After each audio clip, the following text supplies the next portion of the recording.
enseignants, de nos personnels sur nos différents sites afin de pouvoir échanger avec vous. Bienvenue à la Joliverie. J'espère qu'on aura l'occasion au printemps peut-être de vous rencontrer et de vous faire découvrir nos sites. Je suis Patrick Biget, je suis directeur général du groupe La Joliverie. Et avec moi, il y a plusieurs membres de la direction générale qui seront là aussi pour répondre à vos questions et compléter évidemment mes propos. Alors, on n'est pas au complet parce que certaines directrices adjointes ou directeurs adjoints sont eux-mêmes pris par des webinaires en même temps. Et puis, on va essayer de ne pas dépasser 15 heures, puisque pour un certain nombre d'entre vous, j'imagine également que vous allez rejoindre et interroger ou rencontrer des professeurs dans les différents secteurs d'activité de l'établissement.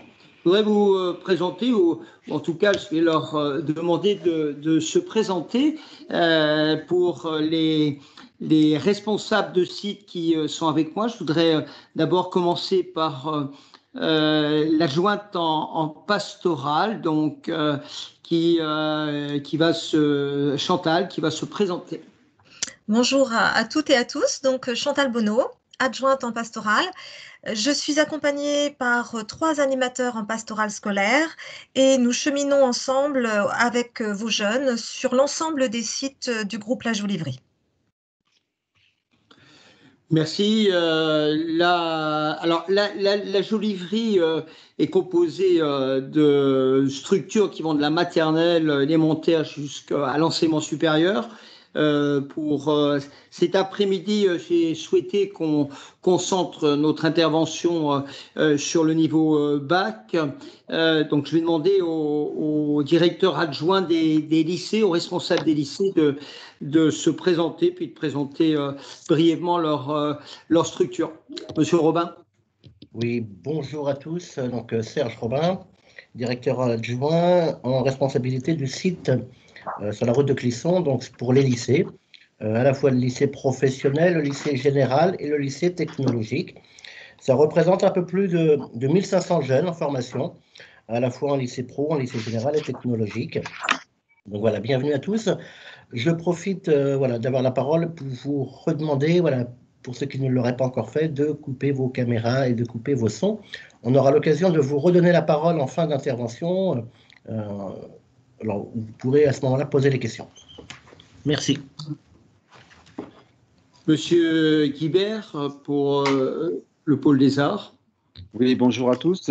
Donc, François Guibert, directeur adjoint et responsable du pôle des arts graphiques, qui se situe sur l'île de Nantes et qui regroupe l'ensemble de la filière art appliqué, art graphique, design et métiers d'art, avec des formations pré-bac, un bac technologique et 2 bacs professionnels, 3 spécialités de bac professionnel, et puis un diplôme d'enseignement supérieur, plus 3, le diplôme national métiers d'art et design.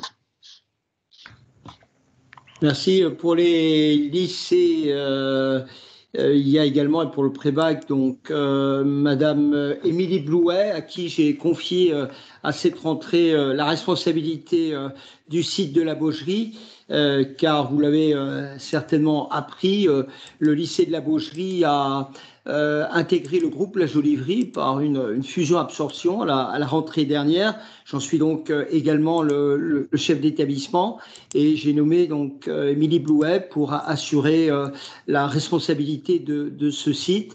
On aura l'occasion d'en reparler, qui est centré sur 4 pôles de formation. On pourra le repréciser donc au cours de cette intervention. La caractéristique de la Joliverie, qui est un des plus grands groupes, sinon le premier, de groupe d'enseignement catholique français, c'est de réunir, donc de fêter aussi 100 ans d'existence, 100 ans qui ont été consacrés d'ailleurs plus particulièrement à la formation professionnelle, technique, mais qui s'ouvre un peu plus d'ailleurs depuis quelques années aussi aux bacs généraux, ce qu'on va développer à la fois sur le site route de Clisson et puis sur le site de la Baugerie. C'est à peu près 2300 jeunes qui sont en formation niveau bac ou CAP, bac répartis donc sur nos 3 sites. La partie la plus importante étant concentrée sur le site route de Clisson. Alors, nous avons également 2 écoles et puis un collège, un groupe scolaire sur l'île de Nantes et puis une école également donc qui est mitoyenne là, et qui est sur le site route de Clisson, donc dirigée également par donc des 2 responsables. Et puis, la particularité de la Jolivry, c'est aussi son importance, l'importance de ses effectifs en enseignement supérieur, avec plusieurs directeurs adjoints. Alors, vous l'avez vu, M. Guibert comme Mme Plouet aussi ont la responsabilité d'enseignement supérieur sur leur site. C'est un peu plus de 1600 étudiants. Qui sont concentrés donc sur la Jolivry, dont 200 étudiants en classe préparatoire associés à l'école d'ingénieurs ICAM. Donc là, les classes prépa sont dirigées par monsieur Marc Agneré.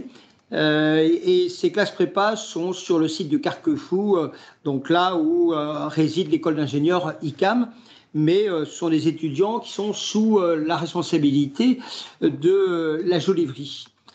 Et puis sur le site route de Clisson, on a une concentration d'étudiantes importante dans les secteurs tertiaires et industriels, avec cette particularité qu'on a, c'est même un peu plus de 50% d'effectifs en alternance, en apprentissage, et puis le reste à temps plein.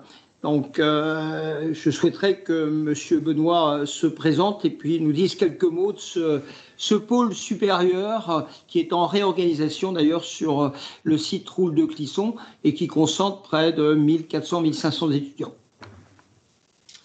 Bonjour, François Benoît, directeur adjoint du centre de formation d'apprentis et du centre de formation professionnelle. On doit excuser Loïc Champion, qui est le directeur adjoint du département enseignement supérieur pour les formations d'enseignement supérieur à temps plein. Il est actuellement, comme le disait M. Bizet, sur un autre webinaire à œuvrer pour la journée porte ouverte.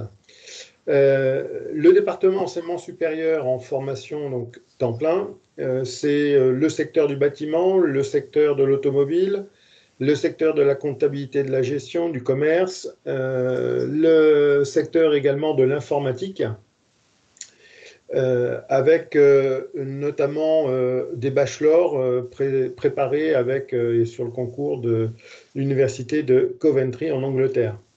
On pourra, de toute façon, si vous voulez des informations beaucoup plus précises, on pourra peut-être vous en apporter pour les poursuites d'études post-bac, mais je vous conseille d'aller sur le site Jolivry, vous aurez tous les renseignements nécessaires. Concernant l'alternance, donc ils sont 550 étudiants. Concernant l'alternance et l'apprentissage, le CFA donc, a été créé en 1988. On a été le premier établissement en France à croire en l'apprentissage en enseignement supérieur. Et on a ouvert un BTS à l'époque. Aujourd'hui, ils sont 700, préparant licence, enfin BTS pour commencer, licence et master. La volonté de l'enseignement supérieur sur le groupe Jolivry, toute section et tout site confondu, c'est d'être capable de proposer ce qu'on appelle les circuits et des parcours de formation de Bac-3 à Bac+3. Et donc nous proposons, incluant le pôle des arts évidemment, nous proposons au total 9 parcours différents selon les secteurs, permettant à des jeunes rentrant en seconde de se projeter directement à Bac+3 en fonction des filières et des circuits de formation qu'on leur propose. Voilà pour la présentation. Le master est très particulier, le master est sur la filière expertise comptable. On va jusqu'à Bac+5 en alternance et en apprentissage sur ce sujet. Voilà pour la présentation globalement de l'enseignement supérieur. On pourra y revenir, le sujet qui nous rassemble au milieu de cette journée, et pour un certain nombre d'entre vous, vous avez peut-être déjà eu des contacts ce matin avec des professeurs ou des responsables, ou vous êtes peut-être déjà venus dans l'établissement. La question essentielle pour les jeunes et qui vous concerne directement, vous, au niveau des parents, c'est la question de l'orientation. Cette question de l'orientation, elle se pose à tous les moments de la vie. à tous les moments de la vie. On parle de la formation tout au long de la vie. On est amené à construire un parcours, à prendre des directions, à les modifier ou à suivre son chemin.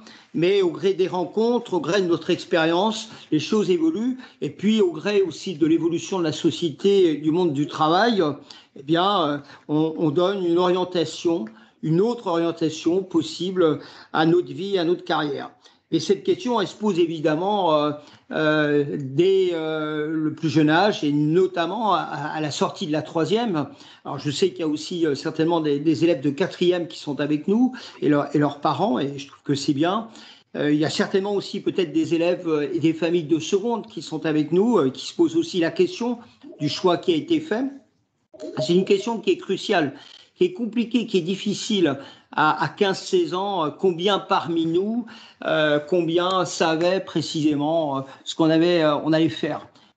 Donc cette question, elle est difficile, elle est rendue encore plus difficile dans le contexte actuel, parce que on communique là à distance par le web, et ce n'est pas suffisant. J'espère qu'au printemps prochain, on pourra à nouveau vous accueillir physiquement, parce que l'orientation, elle est faite de rencontres. Ce sont ces rencontres pour chacun d'entre nous qui ont fait qu'à un moment donné, on a fixé un cap, et puis on a pris une direction. Et puis, choisir une orientation, c'est essayer de se définir un projet de vie, un projet professionnel, mais c'est aussi sentir un environnement. À 15-16 ans, aller dans un établissement scolaire, choisir une voie, c'est aussi par rapport à l'environnement, par rapport à est-ce qu'on a une famille de métiers, est-ce qu'on s'est déterminé sur une famille de métiers ou pas. À 16 ans, c'est souvent difficile, mais ça peut déjà être le cas sur des métiers qui sont plus identifiés, plus facilement identifiés.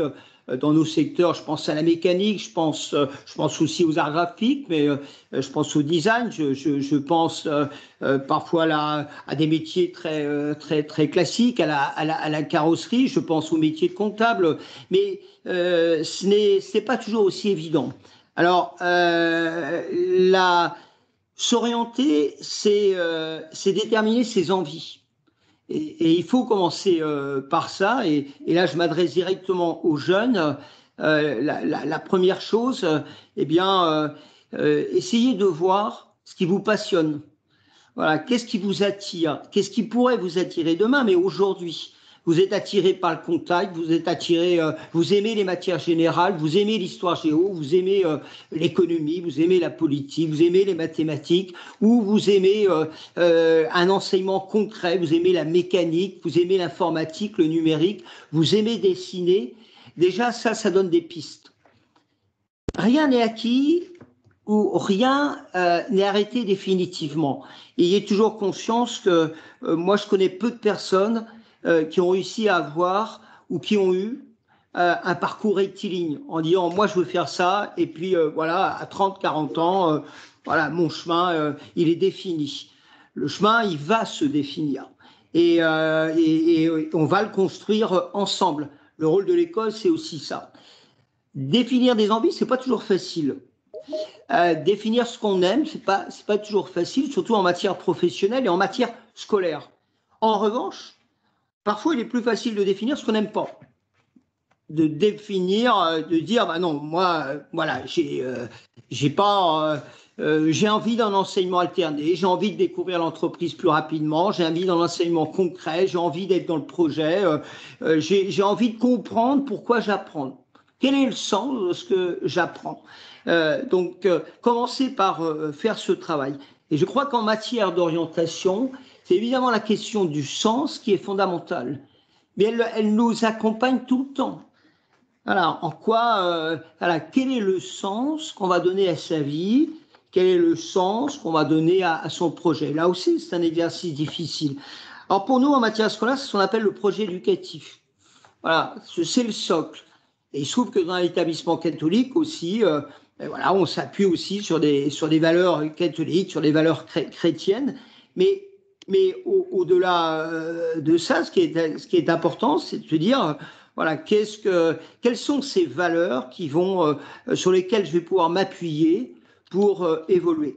Alors, je voudrais donner la parole tout de suite à Chantal Bonneau, qui nous parle un peu du sens, et notamment dans un établissement catholique, un établissement tel que la Jolivrie, comment on donne du sens à son projet.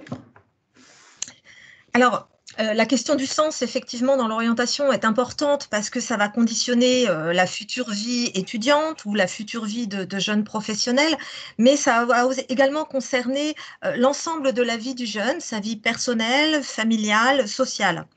Donc, au niveau du projet pastoral, on essaie de faire en sorte que le jeune puisse prendre du recul de façon à pouvoir vraiment choisir en toute liberté.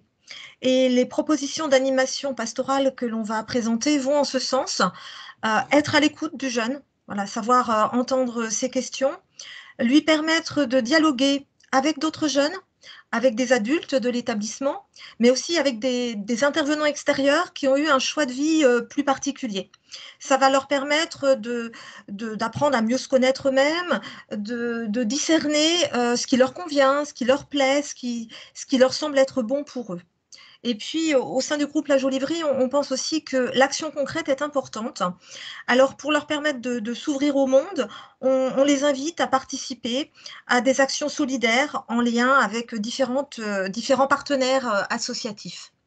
Et puis, dans un monde où tout va très vite, il y a beaucoup de bruit, ça nous semble également très important de leur permettre de prendre du temps, pour s'arrêter, pour se poser.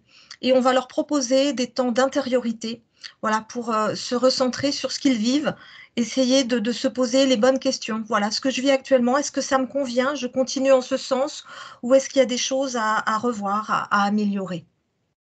Alors, pour leur permettre de s'épanouir le plus pleinement possible lors de leur cursus scolaire et puis aussi après. Donc, c'est tout un programme, ça va dépendre effectivement des adultes de l'établissement, mais ça va dépendre également de la volonté du jeune à accueillir et puis à s'impliquer, à s'investir dans les propositions qui lui seront présentées. Voilà. Merci Chantal. Tout en parlant, je vois qu'il y a des questions qui sont posées par écrit et faites-le bien entendu.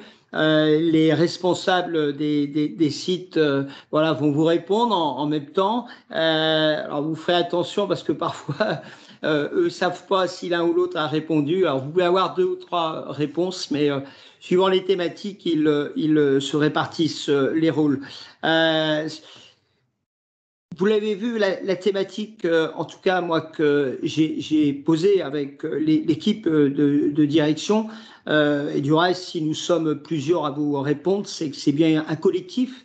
La Jolivrie est répartie sur plusieurs sites, est très structurée, et puis a cette volonté aussi de pouvoir différencier à la fois les parcours et surtout les formations par rapport au public rencontré.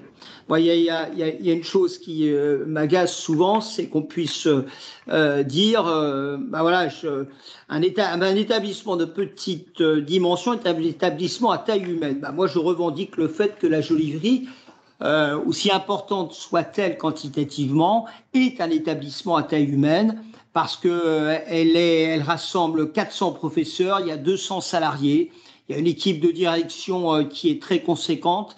Il y a 20 surveillants et des professionnels, des personnels éducatifs. Il y a l'équipe d'animation pastorale, il y a des infirmières, il y a des psychologues qu'on fait venir. Il y a un souci de l'individualisation, de l'accompagnement individuel. Alors certes, le directeur général que je suis ne connaît pas l'ensemble des élèves et probablement et certainement que les directeurs adjoints dans leur structure ne connaissent pas forcément tous les élèves. Mais je suis certain qu'avec eux, au niveau de la Jolivrie, il y a toujours un responsable, des personnes qui connaissent chaque élève. Et c'est ça également ce qui nous anime. J'ai conscience, et nous avons conscience, que vos jeunes vont arriver de collèges qui sont plus ou moins grands et qu'ils peuvent appréhender cette arrivée, d'ailleurs d'une manière générale, dans le lycée, qui fonctionne un peu différemment, où il y a des gens plus âgés, où c'est plus important, c'est plus grand. Alors, soyez assurés qu'on a réorganisé et on réorganise les espaces justement pour qu'ils soient adaptés aux différents niveaux de formation. La question qui se pose en termes d'orientation, c'est la question du lycée souvent général, technologique ou professionnel. C'est-à-dire la voie qu'on va choisir. Dans le passé, on a souvent d'ailleurs parlé de voie royale, à tort ou à raison. Les réformes du bac général et de la voie professionnelle, justement, ont cassé un petit peu là, ces stéréotypes. Même si évidemment on pourra en reparler suivant la filière qui est choisie, ça conditionne en partie aussi le type de poursuite d'études. Mais on n'est plus dans des stéréotypes aussi d'enseignement ou d'élèves. Et les réformes ont permis cela. Moi, ce que je souhaiterais aussi, c'est qu'on arrête de parler de l'orientation, de la réorientation en voie professionnelle, comme si c'était un second choix. La question, c'est la question de l'orientation et de quelle voie. On n'est pas plus mauvais élèves si on va dans la voie professionnelle ou voie technologique ou voie générale. À un instant de sa vie, on est prêt à aller vers telle ou telle voie. Ce qui est important, c'est là où on veut arriver. Et comment on va y arriver? Et on n'y arrive pas tous de la même façon. Donc nous on ne fait pas de choix pour les élèves en disant, voilà, tu es bon, meilleur ou moins bon et tu vas aller là. La question, elle ne se pose pas comme ça. Elle se pose différemment et dans un instant, les différents responsables aussi vont pouvoir s'exprimer. L'enseignement catholique s'appuie sur une idée forte, c'est de dire on veut une école de toutes les intelligences. Toutes les intelligences. Elles sont toutes précieuses. Chaque jeune a en lui des aptitudes, des capacités qui vont lui permettre d'atteindre tel ou tel objectif. Donc nous, on a pour ambition de prendre le jeune tel qu'il est, comme il est, et on va l'accompagner dans la réalisation de son projet avec réalisme et lucidité. Voilà, je ne dis pas qu'il s'agit bien aussi de dire, voilà, à un moment donné, on est prêt à faire telle ou telle chose, on est prêt à suivre tel ou tel type d'enseignement. Donc il faut le faire avec réalisme. Ça veut dire aussi qu'il y a des exigences. Et vous le savez, la Jolivry aussi se caractérise par son degré d'exigence qui est assez élevé, mais qui permet aussi aux jeunes d'évoluer. Ça, c'est l'autre mission, c'est la mission de l'école. La mission de l'école, elle est éducative et pédagogique. Elle est de former des jeunes pour obtenir un diplôme, pour poursuivre des études ou intégrer le marché du travail plus ou moins rapidement, on en reparlera. Et puis la mission de l'école, la mission, elle est aussi éducative. Elle est de faire en sorte que des jeunes vont vivre en société, vont apprendre de vivre ensemble, avec ses règles, avec l'intérêt aussi de travailler en équipe. Voilà, l'esprit de la Jolivry, c'est le travail, c'est le collectif qui doit permettre l'émergence de talents individuels. On essaye de travailler comme ça à tous les niveaux. Ça vaut d'ailleurs pour les professeurs et le personnel. Et puis, le but de la Jolivry, c'est de faire en sorte aussi de former des jeunes qui, in fine, intégreront le marché du travail. Parce que c'est bien là l'objectif. In fine. Alors, c'est d'autant plus compliqué aujourd'hui quand on dit aux jeunes que d'ici 10-15 ans, il y a 60% des métiers qui vont être exercés dont on ne connaît pas l'existence. Alors, c'est compliqué d'être efficace dans la formation quand on dit ça. Ce n'est pas tout à fait vrai, c'est en partie vrai. Il y a aussi des métiers qui évoluent et qu'on exercera différemment. Ici, pour citer un exemple qui me vient à l'esprit, c'est le métier d'ajusteur. Il existe toujours, mais aujourd'hui, il s'exerce totalement différemment. Donc la question qui se pose, évidemment, entre ce choix de voie, à quel moment est-on prêt pour suivre un bac, faire un bac général ou un bac technologique ou un bac professionnel ou un CAP? Les finalités sont un petit peu différentes. Elles permettront, chacun de ces bacs permettra de poursuivre des études supérieures ou d'intégrer le marché du travail rapidement. Sur le lycée général, sur les bacs généraux que nous développons d'ailleurs actuellement, mais avec une orientation particulière à la Joliverie, il y a une finalité, c'est de poursuivre les études supérieures. Faire un bac général, c'est être dans la conceptualisation, c'est être dans un enseignement un petit peu plus abstrait, mais c'est évidemment pour poursuivre des études supérieures, je dirais plutôt longues. Ça n'empêchera pas éventuellement de faire dans un premier temps des études supérieures courtes, mais l'objectif, c'est bien là, d'être dans un processus d'études supérieures plutôt long. Alors, je vais demander, je crois qu'Émilie Blouet aussi est avec nous, la directrice adjointe de la Baugerie. Je souhaiterais voilà, que Serge Robin, Émilie Blouet puissent voilà, nous décoder un petit peu justement ces spécialités du bac général et puis les différences avec le bac technologique. Et la répartition que l'on fait à la Joliverie entre nos sites. Monsieur Guibert interviendra un petit peu après. On est sur un domaine qui est encore plus spécifique. Monsieur Robin? Oui, Monsieur Bizet. Alors, rapidement, pour expliquer un peu les grandes différences entre un bac général et un bac technologique, c'est essentiellement la manière dont le jeune aime apprendre. Un jeune qui fait le choix après la seconde de partir sur un bac général, c'est un jeune qui aime apprendre, qui aime ces notions théoriques. Un jeune qui aurait besoin d'avoir davantage de sens, de contextualiser, de mettre un peu plus de concret dans ce qu'il apprend, il sera plus heureux sur un bac technologique. Donc voilà, de manière très, très schématisée, la différence entre un bac général et un bac technologique. Aujourd'hui, la réforme du bac général, donc la disparition des 3 grandes séries, le bac S, le bac ES et le bac L, au profit d'un bac général avec des spécialités, va permettre aux jeunes de colorer son bac, en fonction de matières pour lesquelles il a de l'appétence, de matières pour lesquelles il sent un intérêt et qui peuvent l'aider aussi à poursuivre sur du post-bac. C'est aussi tout le travail qu'on va mener avec lui sur l'accompagnement, commencer déjà à se projeter sur du post-bac pour aller, en toute connaissance de cause, choisir les spécialités. Donc, en classe de première, il faudra choisir 3 spécialités. Parmi ces 3 spécialités, n'en conserver que 2 en classe de terminale. Afin de permettre aussi de fluidifier les parcours des jeunes, on a fait le choix sur le groupe La Joliverie de travailler par pôle.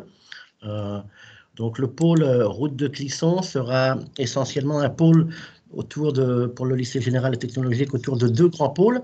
Un pôle scientifique, numérique, sciences de l'ingénieur, et un pôle plus autour des sciences de l'entreprise. Et puis sur le site de la Baugerie, si Émilie est là, je la laisse compléter, mais je ne l'entends pas. Je ne la vois pas non plus. Non, je ne suis pas sûr qu'elle soit là. D'accord, donc sur le site de la Baugerie, pareil, donc du bac général, du bac technologique, avec un pôle tourné autour des sciences de la vie de la Terre, des sciences économiques, et puis des bacs professionnels. Sur le bac technologique, Monsieur Robin, et là d'ailleurs Monsieur Guibert va pouvoir intervenir aussi, on a une identification de filières à la différence du bac général qui est un petit peu plus prononcée, c'est-à-dire qu'on commence à se tourner vers des familles de métiers, alors même si en bac STI 2D, c'est peut-être un peu moins vrai, quoique il y a quand même des disciplines qui apparaissent, mais je pense au bac ST2S à la Baugerie en santé, mais STMG, Serge, tu peux peut-être intervenir, Monsieur Guibert aussi complétera. Sur les colorations, oui, donc 3 bacs technologiques sur les 2 sites de la route de Saint-Sébastien, 2 sur la route de Clisson, le bac STI 2D, donc un bac qui prépare les jeunes à poursuivre dans ce domaine des sciences de l'industrie, des sciences de l'ingénieur, pour aller après sur des DUT, sur les classes prépa éventuellement. Voilà, des jeunes qui ont cette appétence pour les sciences de l'industrie. Le bac STMG, qui permet effectivement à l'issue du parcours baccalauréat d'aller sur des formations plus dans le domaine de tertiaire. Alors, des formations autour du management, de la gestion, des finances.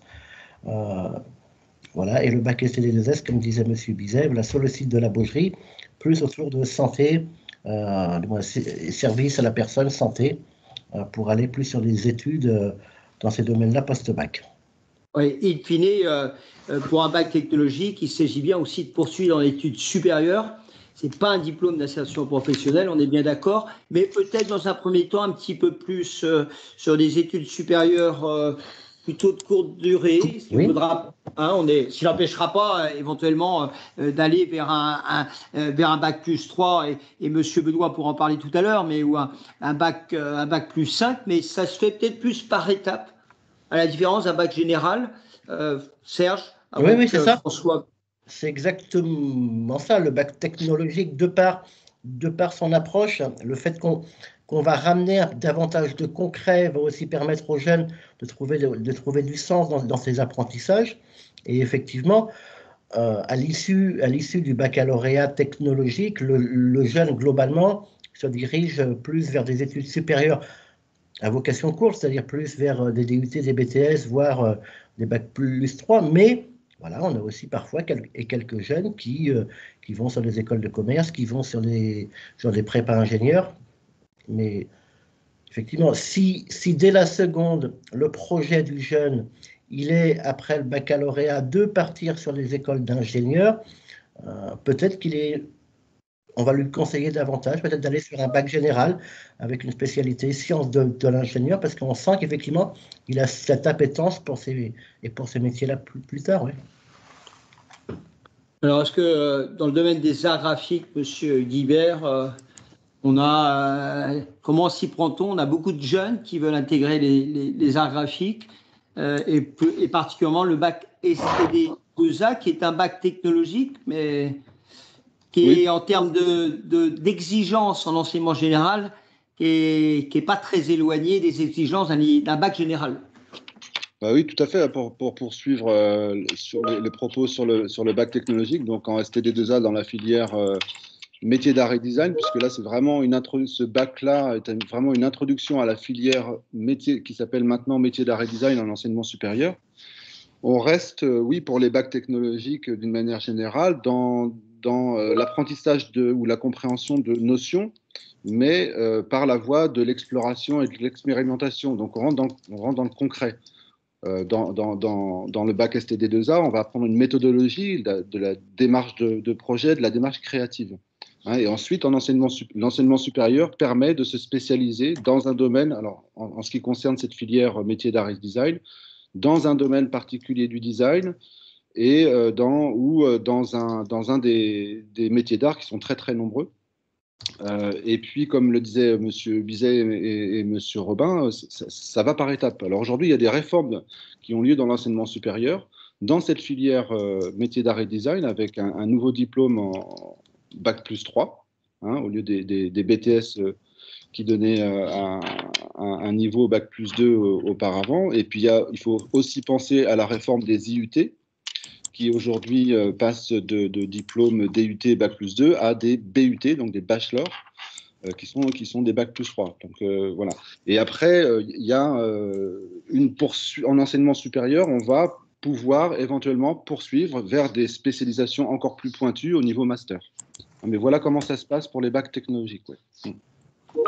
Monsieur Guibert, la question qui peut se poser, c'est que est-ce qu'il faut nécessairement faire un bac art appliqué STD2A pour intégrer par exemple l'école de design de Nantes avec laquelle on a une convention de partenariat, ou d'autres écoles de design ou dans les industries graphiques? Est-ce que si ce n'est pas le cas, est-ce que les carottes sont cuites et jamais je pourrais faire les études supérieures en art appliqué? Plusieurs éléments de réponse. Le fait de choisir une voie et puis de pouvoir intégrer une voie, puisqu'on va peut-être en parler tout à l'heure, mais cette filière-là est sélective à l'entrée au lycée.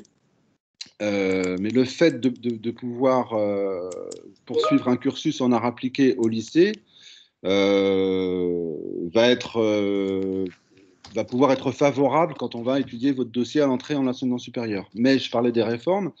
l'école de design avec laquelle on a un partenariat accueille des gens qui ne viennent pas forcément de la voie art appliqué. Hein, donc on peut accueillir des gens qui viennent d'un bac général ou d'autres bacs technologiques, des gens qui viennent aussi de bacs professionnels. Voilà. Alors après, on a des recommandations de l'inspection générale notamment, qui nous dit que il faut peut-être avoir un regard peut-être particulier sur les gens qui ont suivi une filière art appliqué. Mais pour vous donner l'exemple du DNMAD que nous proposons au pôle des arts graphiques, il y a un certain nombre d'étudiants qui viennent du bac ST2A. Il y en a une autre part importante qui vient de bac pro, alors plutôt des bacs pro art appliqué. Mais il y a d'autres étudiants, nombreux également, qui viennent d'un bac général. Voilà. Patrick, ouais. Alors, tu vas juste compléter. Pardon, tu vas compléter, François, parce que je vais te donner la parole là, justement pour l'enseignement supérieur. Je voudrais juste dire, avant qu'on parle d'ailleurs de l'enseignement supérieur, et puis aussi la façon également d'engager ses études, soit à temps plein ou par apprentissage. Et M. Benoît connaît bien le sujet depuis 30 ans, 35-40 d'ailleurs, qu'il est dans l'apprentissage. Mais l'intérêt aussi de suivre un bac technologique en art appliqué, mais ça peut être vrai dans d'autres domaines, c'est qu'on va être dans un environnement qui va être homogène, défini, qui va correspondre aux aspirations. Et on voit bien, et M. Guibert va pouvoir me le confirmer, c'est qu'à l'école d'art appliqué, on a des jeunes qui ont tous la même motivation, qui partagent la même passion, et on a des groupes très homogènes. Enfin, des problèmes de discipline, on n'en a pas, quasiment pas, mais ce sont des jeunes qui ont envie de créer, ce sont des jeunes qui ont cette passion du dessin à la base, mais pas seulement. Et c'est vrai que le conseil qu'on pourrait donner à un jeune, c'est que s'il a envie d'un enseignement concret, qu'il a des passions qui sont déjà définies, le bac technologique comme le bac professionnel, mais on y reviendra, permet d'y répondre tout de suite. François ? J'ai l'habitude de dire, pour compléter très rapidement ces propos, que voilà, on a des élèves qui nous arrivent avec tous une flamme créatrice. Notre métier à nous, c'est pas tellement d'allumer la flamme, mais c'est de la maintenir allumée. Hein, et il y a vraiment une motivation. C'est vrai que c'est le côté très très agréable de la vie au pôle des arts, c'est qu'on a des élèves qui arrivent avec le sourire le matin et qui repartent toujours avec le sourire le soir, et ça dure pendant 3 ans. Donc, mais voilà, c'est notre métier, c'est de pouvoir leur proposer des projets qui les engagent dans le concret, dans la confrontation au réel, et qui leur permet vraiment de confronter leur passion à des objectifs et à des enjeux professionnels. Hein, voilà, c'est vraiment ça qui se passe, oui. Alors, Patrick, Benoît, Madame Blouet est arrivée. Oui, je la vois, oui. Émilie pourra intervenir, notamment, évidemment, quand elle le souhaite. Monsieur Benoît, deux questions et qui se posent pour beaucoup de jeunes. Alors, en termes de poursuite d'études supérieures, quelles sont mes chances de pouvoir, d'une façon générale, poursuivre des études supérieures si je viens d'un bac général, d'un bac techno, d'un bac pro? Est-ce que je serai pris selon quelles conditions? Je voyais une question qui était écrite qui disait est-ce que c'est difficile de trouver un stage quand on est de la Joliverie? On va la reformuler différemment. Est-ce que c'est difficile de trouver un contrat d'apprentissage? Donc la deuxième question aussi, Monsieur Benoît, comment on fait ces études? Par apprentissage ou plutôt sous statut scolaire? Quels sont les critères qui font qu'on va choisir l'un ou l'autre, et à quel moment on peut le faire? Eh bien, la question qu'il faut se poser côté jeune, c'est est-ce que je suis prêt à rentrer dans la vie active? Voilà, c'est la question essentielle. C'est-à-dire qu'on a des jeunes, l'apprentissage est fait pour cela. On peut y rentrer à tout moment, on peut en ressortir à tout moment, en fonction évidemment des sections qui se proposent par apprentissage, mais aussi en fonction du degré de maturité que chacun a. Parfois, il est trop tôt pour certains jeunes. Il ne faut pas oublier que quand on signe un contrat d'apprentissage, c'est déjà un engagement envers une entreprise, c'est de mettre le pied dans le monde du travail, le quotidien du travail. Donc, ce serait dommage de démarrer par un échec, en quelque sorte. Donc, il faut être prêt. Donc, le point commun qu'il y a sur le département enseignement supérieur ou sur le CFA, pour l'enseignement supérieur, hein, j'entends, c'est la volonté de poursuite d'études. Dans les deux cas, on le constate bien, un bachelier aujourd'hui continue, le bac professionnel notamment, continue de plus en plus à faire des bacs plus 2. Donc pour le centre et pour l'établissement, c'est avant tout des BTS. Après, on pourra leur proposer, j'y reviendrai après, des parcours 3 ans qui les emmènent à des niveaux de licence. Quoi qu'il en soit, je vais plutôt être concret et parler par des exemples. Le jeune ou la jeune prépare un bac professionnel gestion des administrations ou prépare un bac technologique STMG, quelle que soit sa spécialité, ou prépare même un bac général. Eh bien, on peut lui offrir à ces jeunes-là, s'ils sont intéressés par la filière tertiaire, hein, je prends un exemple sur le tertiaire, un BTS qui s'appelle comptabilité gestion, donc toujours préparé à temps plein, à la Joliverie. Eh bien, après, on peut leur proposer à ces jeunes-là quatre parcours différents pour aller jusqu'à la licence. Donc, il peut, si la filière expertise comptable l'intéresse, eh bien, il peut donc préparer un diplôme de comptabilité et de gestion qui a le grade de licence. Il rentrera à ce moment-là en 2e année pour des notions d'équivalence. Et en 2 ans, il va préparer sa licence. Et là, je parle de filière temps plein. Ensuite, il peut, cette même formation, s'il est prêt à rentrer en apprentissage, il peut également la préparer en apprentissage au CFA, sous 2 ans également. Et là, je réponds tout de suite à la question, comment trouver une entreprise? Eh bien, comment trouver une entreprise? C'est nous qui proposons les entreprises. Je peux vous assurer même que sur ce secteur-là, on a trop de projets, c'est-à-dire on n'a pas assez de candidats par rapport aux projets. Ça veut dire que c'est un métier en tension et qu'on soit en filière temps plein classique ou en filière apprentissage, à la sortie de ces 2 ans de formation pour préparer la licence, il y a du travail. Pour les plus audacieux, les plus performants, les plus volontaires à poursuivre les études, on peut même chez nous au CFA les préparer en 2 ans au master, qui est le diplôme de supérieur de comptabilité de gestion. Où là, c'est l'étape finale scolaire, on va dire, puisqu'après, pour préparer un diplôme d'expert comptable, il y a des périodes en expertise comptable à réaliser. Autre possibilité, là, j'étais rendu qu'à deux parcours possibles. On a encore 2 autres parcours possibles pour ces jeunes-là qui sortent de ce BTS. Donc, je rappelle, après un bac pro GA ou un bac technologique ou un bac général, c'est de faire des licences pro en 1 an. Licence pro spécialisée en comptabilité et paye ou licence pro responsable portefeuille client. Ces 2 licences étant préparées par apprentissage. Là, c'était un exemple tertiaire.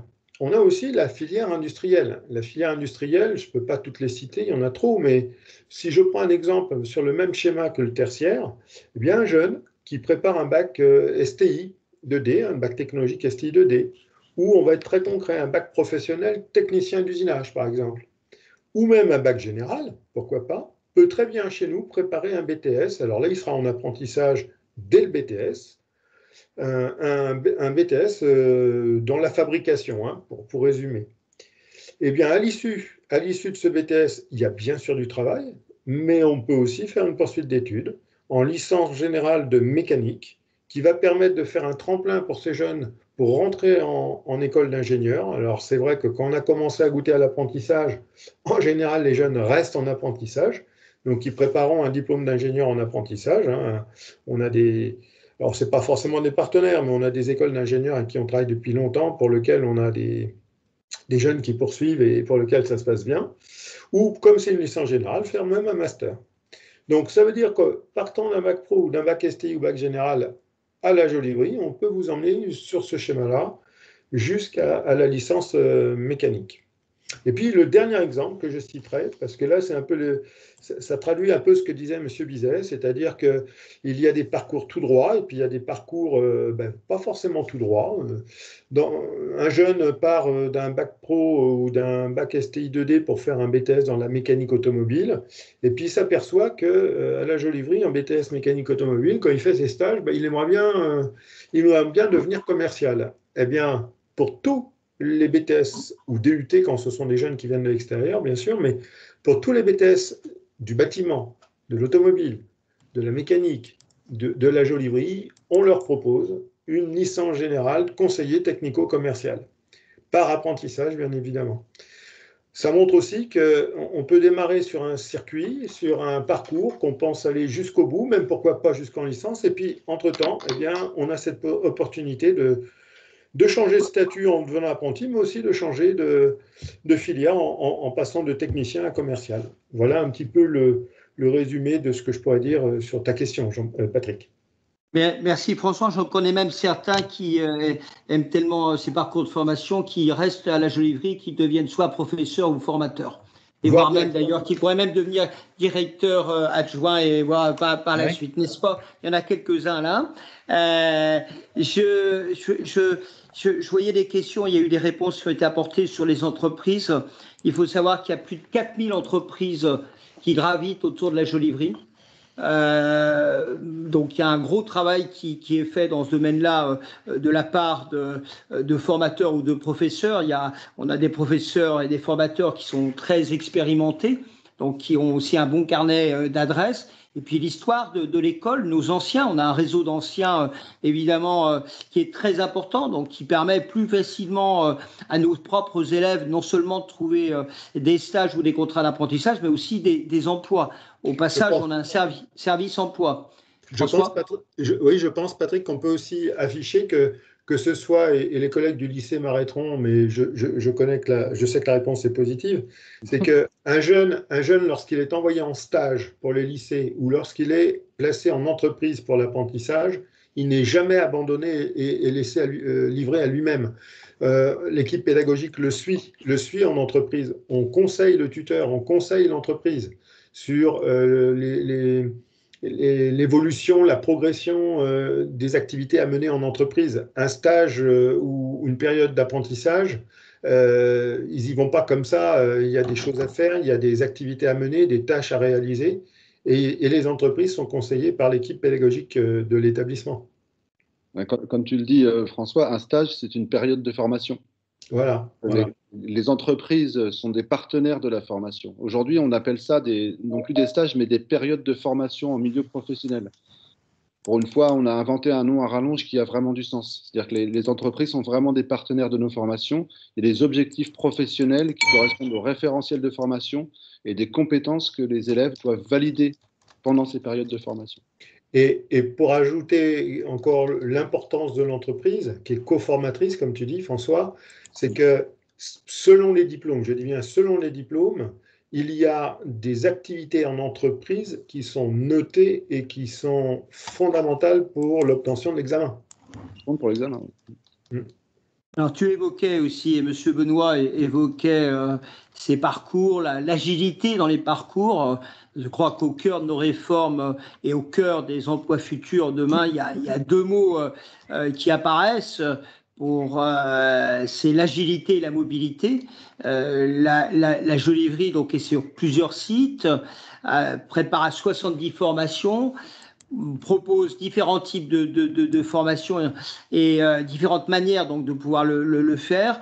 Et donc, on essaye d'optimiser au maximum nos plateformes technologiques, nos plateformes scientifiques pour pouvoir permettre aux jeunes d'être dans les meilleures conditions. C'est pour ça qu'on réfléchit aussi véritablement à la façon d'améliorer la mobilité des uns et des autres, sachant que nous, on est au cœur de la métropole nantaise et donc on bénéficie aussi des transports en commun.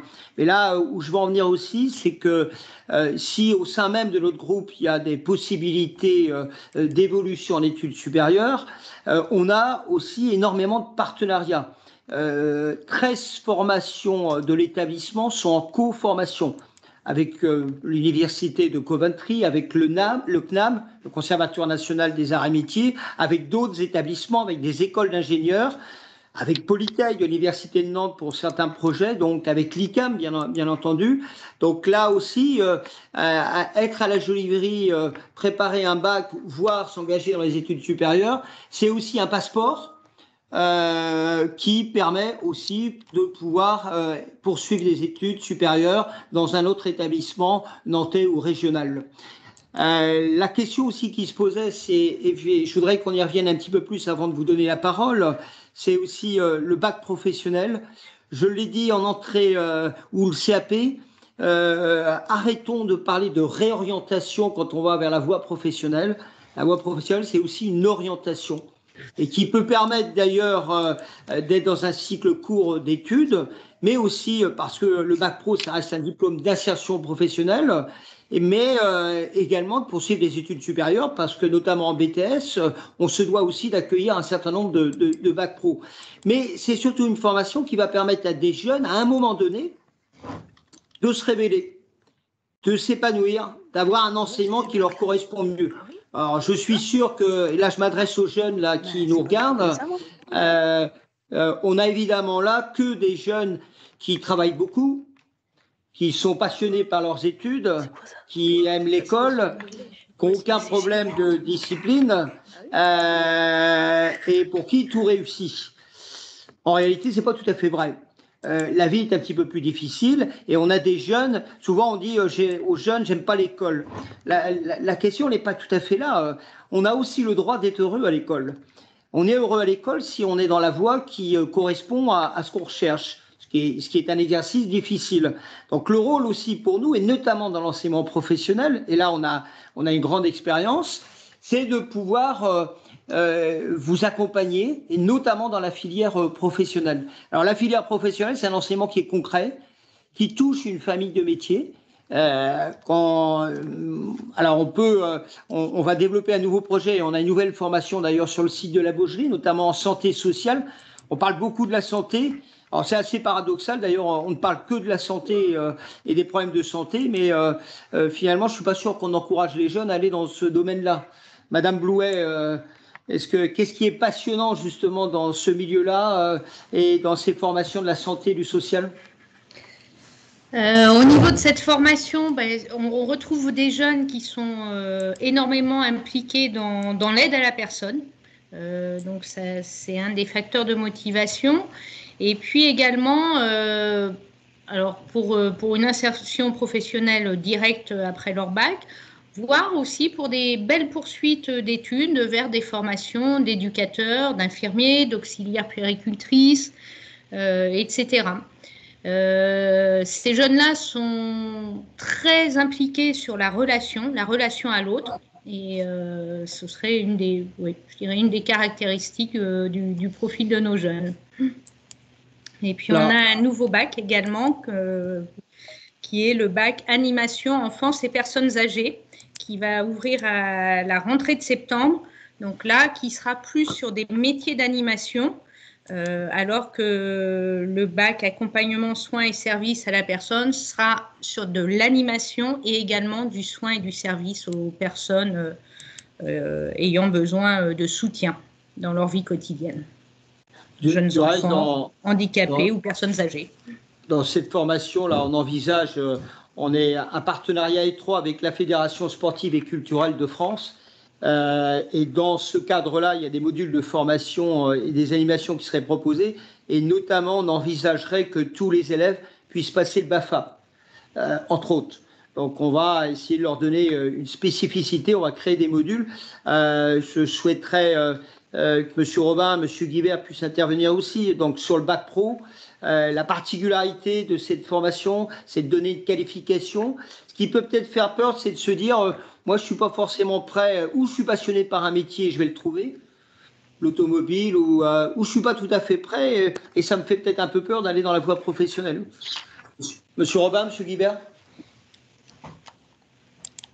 Oui, alors pour compléter les propos de M. Bizet, effectivement, ça peut faire peur à des jeunes de se dire je choisis tel bac pro, ça veut dire que ça y est, je choisis un métier et ce métier, c'est bien celui que j'exercerai plus tard.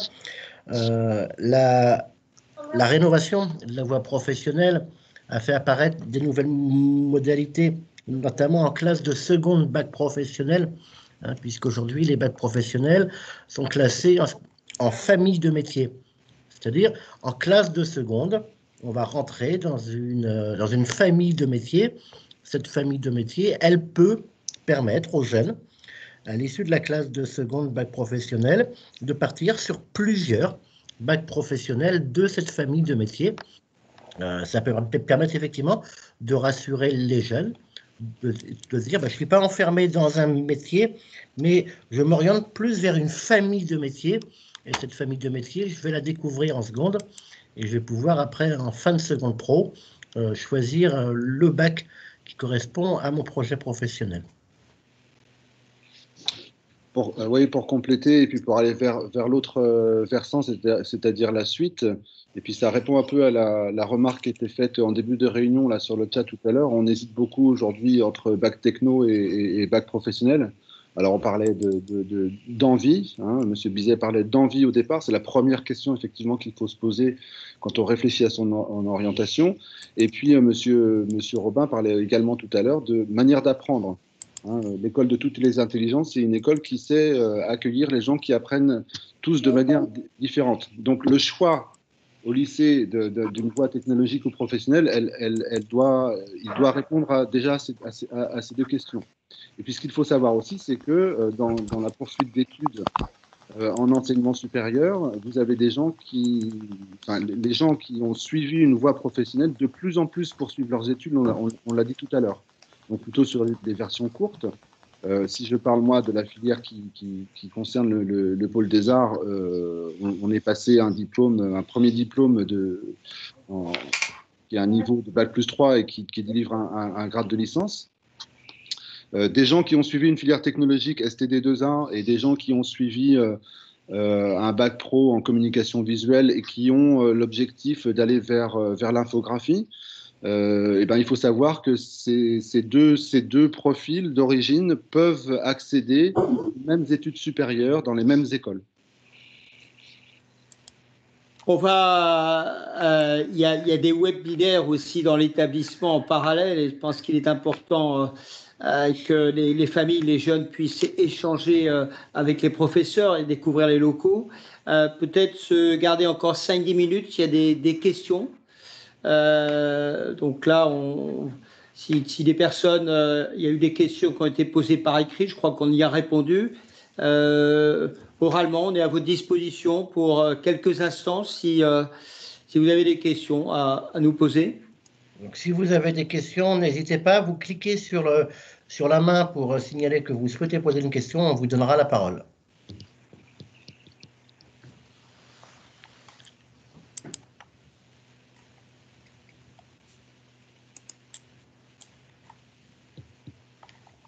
Tout est clair pour le moment, alors.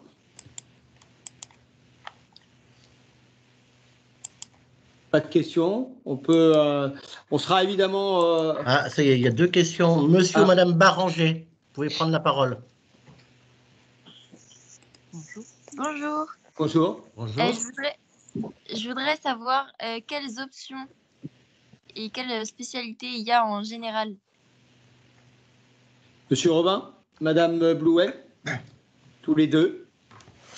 Alors, effectivement, en bac, en seconde générale, c'est ça la question, c'était pour le seconde général et technologique? Oui. Oui. Alors, il y a effectivement un ensemble d'options. La particularité du groupe La Joliverie, c'est qu'on ne fait rien comme les autres, puisqu'on va imposer une option. Une option, par définition, elle est facultative. Nous, on rend des options obligatoires. Donc, un jeune en entrée en seconde va devoir choisir entre une option à coloration biotechnologie, et dans ces cas-là, son parcours sera plus orienté sur le site de la Baugerie, ou choisir une option plus autour des sciences de l'ingénieur ou du management, et dans ces cas-là, son parcours sera plus orienté sur la route de Clisson.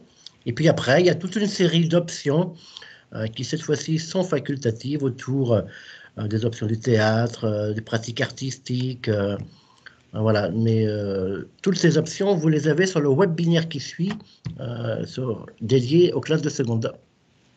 D'accord, merci.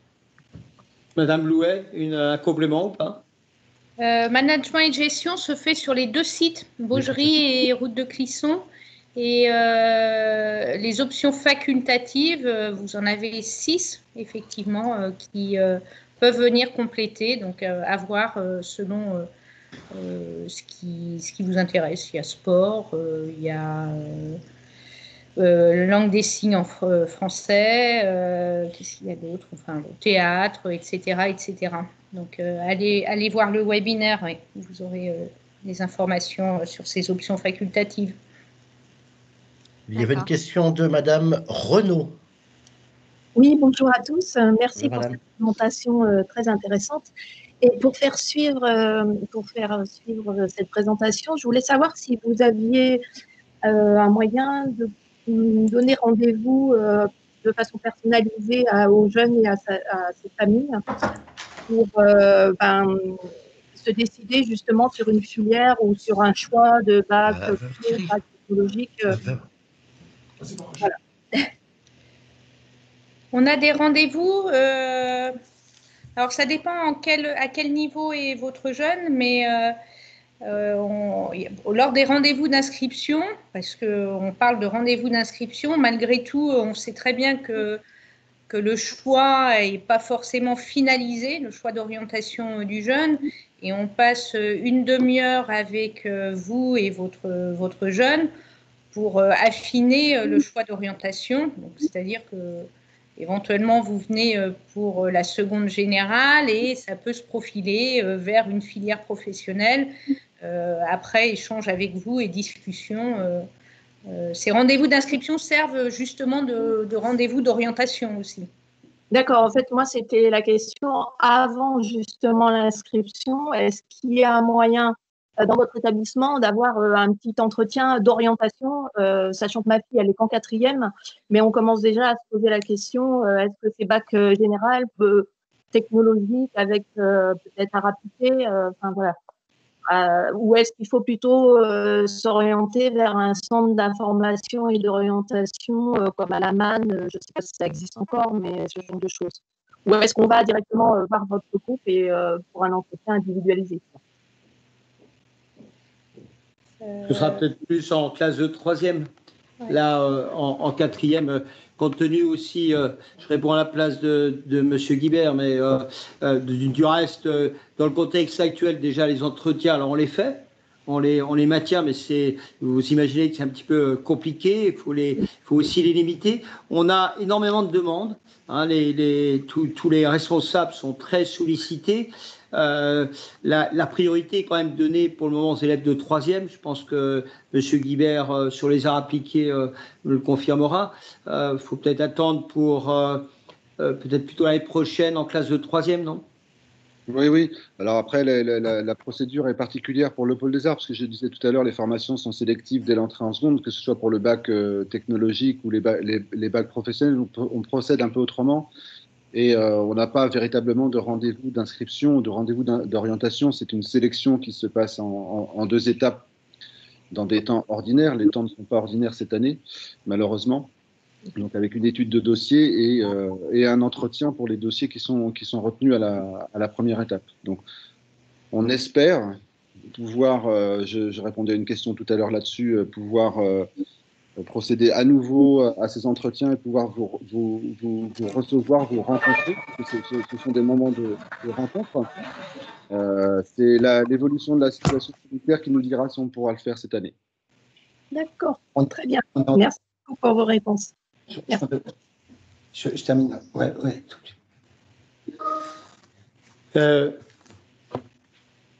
Y a-t-il d'autres questions? Oui, apparemment. Moi, je ne peux pas voir qui, Serge. Tu vois qui? Ton micro, Serge. Il y a un Mathieu. Je ne vois plus de main levée parce que monsieur et madame Baranzé, on les a eu, monsieur et madame Renaud également. Il y a un Mathieu qui pose une question. Oui, bonjour. Bonjour. J'aimerais, en fait, c'est que ce matin, il y avait un sorte de il y avait des informations par rapport à STI2D. J'ai pas pu y aller parce que j'avais des problèmes. Et j'aimerais savoir qu'est-ce qu'on fait généralement à STI2D dans ce lycée, dans cet établissement. Alors, ce que je vous propose, c'est que depuis 5 minutes vient de débuter un webinaire spécial STI2D avec les enseignants qui vous expliqueront parfaitement en quoi consiste la formation du bac STI2D. D'accord, merci. Vous pouvez vous connecter. Concrètement, Serge, comment fait-il pour aller sur le webinaire là? Il faut retourner sur le site internet et cliquer sur le webinaire de 15 heures dédié au bac STI2D. Ok, merci. Au revoir. Au revoir. Au revoir. Il y a une question aussi demandant, il n'y a plus de place pour les webinaires de seconde. Donc, je complète ce que vient de dire Monsieur Robin. Là, vous pouvez aller sur le site internet, sur la partie JPO, route de Clisson ou Baugerie. Et il y a actuellement des webinaires qui sont lancés pour le lycée général, pour la seconde, en tout cas sur le site Baugerie. À 15 heures, ça commençait. Et a priori, il n'y a pas de limitation hein, sur le… Non, il n'y a aucune limitation.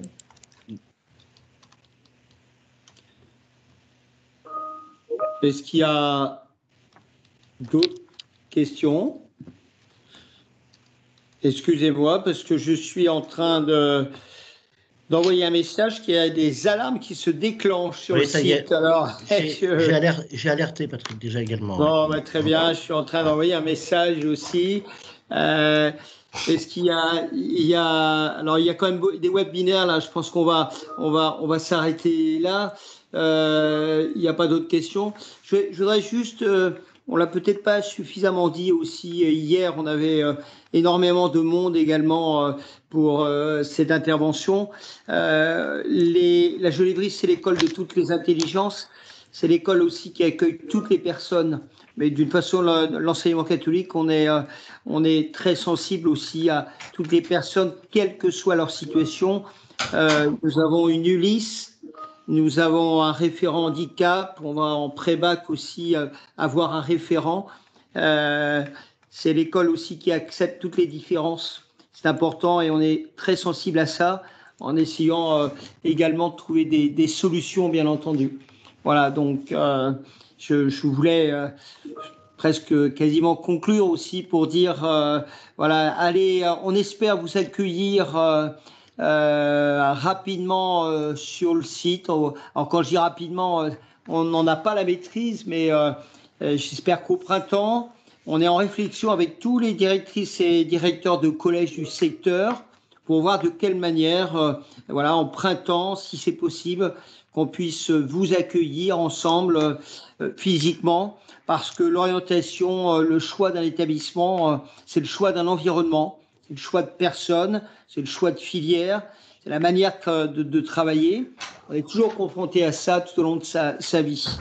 Je vous souhaite de trouver votre voie et puis de trouver une voie qui vous procure du plaisir et porteuse d'avenir. À bientôt et bonne porte ouverte. Merci à vous. Au revoir à tous. Au revoir, merci. Merci beaucoup.